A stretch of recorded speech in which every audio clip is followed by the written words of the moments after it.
ঈদ মানেই আনন্দ, খাওয়া দাওয়া, রাত জাগা আর ঘুমের কোনো ঠিক ঠিকানা নেই।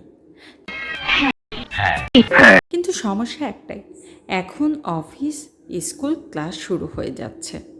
আবার আগের রুটিনে ফেরা কি এতই সহজ? না না না, যাব না। প্রথম সমস্যা, ঘুমের রুটিন নষ্ট।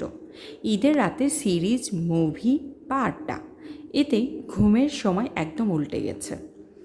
রাতে 30 মিনিট আগেই ঘুমাতে যান, সকালে অ্যালার্ম দিয়ে উঠে একটু হালকা ওয়ার্কআউট করুন, মোবাইল স্ক্রিন টাইম কমিয়ে ফেলুন। দ্বিতীয় সমস্যা, খাওয়ার রুটিন।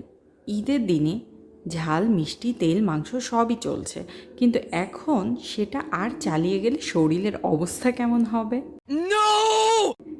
সকালে হালকা ও হেলদি ব্রেকফাস্ট নিন, ফাইবার আর পানি বেশি খান যেন হজমের সমস্যা না হয়। রাতের ভারী খাবার এড়িয়ে চলুন। তৃতীয় সমস্যা, কাজে মনোযোগ নেই। প্রথম দিন বড় কোনো কাজের প্ল্যান না করে ছোট ছোট টাস্ক দিয়ে শুরু করুন। আগের মতো এনার্জি আনতে ব্যায়াম বা 1 কাপ গ্রিন টি ট্রাই করতে পারেন। ঈদের আনন্দ তো দরকার, কিন্তু সেটার পরবর্তী ধাক্কা যেন আমাদের ক্ষতি করতে না পারে। কেমন লাগলো আজকের এই নতুন কন্টেন্ট? যদি ভালো লেগে থাকে আমাদের ফেসবুক, টিকটক, লিঙ্কডইন এবং ইউটিউবের সাথে থাকুন। আল্লাহ হাফেজ।